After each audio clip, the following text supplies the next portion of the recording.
In this devotional, I'm going to share with you 3 thoughts from Joshua chapter 18, verses 1 through 7, where I'll ask the question, how did Joshua divide the land?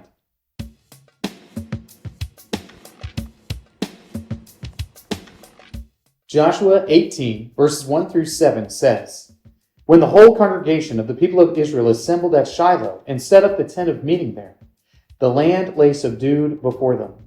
There remained among the people of Israel 7 tribes whose inheritance had not yet been appointed. So Joshua said to the people of Israel, How long will you put off going in to take possession of the land, which the Lord, the God of your fathers, has given you? Provide 3 men from each tribe, and I will send them out, that they may set out and go up and down the land. They shall write a description of it, with a view to their inheritances, and then come to me.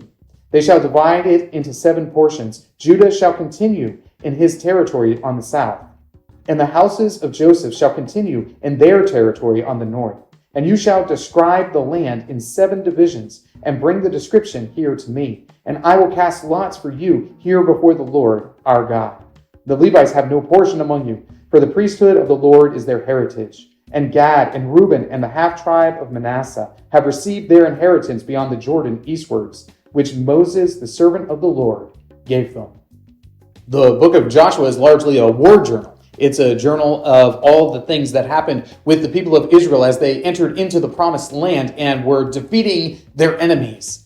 And what we see happening is that after they had defeated the major kings that were there among the people, after they had defeated all the armies that existed, the people of Israel were still encamped all together.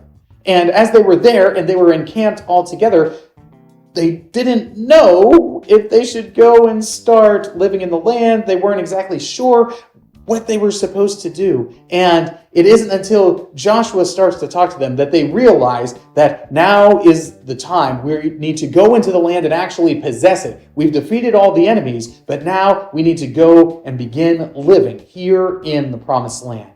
With this in mind, here are 3 thoughts from Joshua chapter 18, verses 1 through 7, answering the question, how did Joshua divide the land? Thought number 1, initiative. Joshua wants the people to take some initiative. He starts off with this question, what are you guys waiting for? He starts off by asking, why have you not gone out into the land? Why have you not taken possession of it? Because after all, some of the tribes have already been given their allotment, and they are already beginning the process of settling. But there's 7 tribes who haven't been given their allotment of land yet. They haven't been told where to go, and they're not necessarily taking the initiative and getting a hold of the land that they have been promised to be given by God. So Joshua asked them, essentially, where is your initiative? Why are you just waiting around? Why haven't you gone in to take possession of the land? And it's a lack of initiative on the part of the people of Israel that prompts him to say this. Thought number 2, cooperation. Joshua is going to utilize people from all of the tribes to figure out the best way to divide up the land. Because after all, these tribes, they're not all the same size. There's different numbers of people in all of the different tribes. Some are larger, some are smaller. And the land, you never know what you're going to be getting into. You're talking about a large territory where you're not exactly sure how the land lies and where all the water is and whether or not it's good land or bad land. And Joshua says, we're going to do some cooperating here. And we're going to send out 3 people from every tribe to go into the land to scout it out and to sort of survey it. Not surveying for military efforts, but surveying for settling. And what all these men are supposed to do is go out there into the land and divide up the land into fair portions. And as they divide up the land into fair portions, and they're doing this cooperatively, so that way, when they end up being granted a particular section of land, they want their tribe to have a fair share of the territory being divided up. So the people have to cooperate amongst each other in order to divide up the land in a manner that is going to be fair. Thought number 3, casting lots.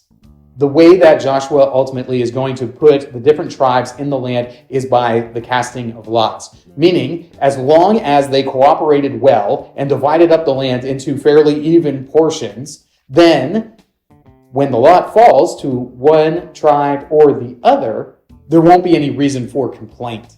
Because in the ancient world, people believed that the die would be cast, but the outcome belongs to the Lord, because they believed in the providence of God being worked out in all things. So, if Joshua is going to take these portions of land and he's going to cast lots and decide who is going to go into which territory in that way, then all of the people would accept that, well, since the Lord is in charge of the outcome when lots are cast, then there's no reason to complain with the results.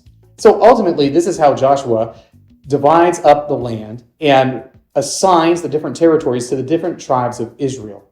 He wants them to take some initiative in it. He sends them out to divide up the land, and then he casts lots to decide which tribe is going to go into which territory, ultimately trusting that God will place them precisely where he means to, because he is ultimately in control of even the things that we would identify as random. These three thoughts come from the assigned reading of Joshua chapters 16 through 20. If you'd like to read through the Bible with me, you can do so by subscribing to this channel, by clicking on the link in the description, or by joining the Facebook group Through the Bible, where we are reading the text of Scripture together.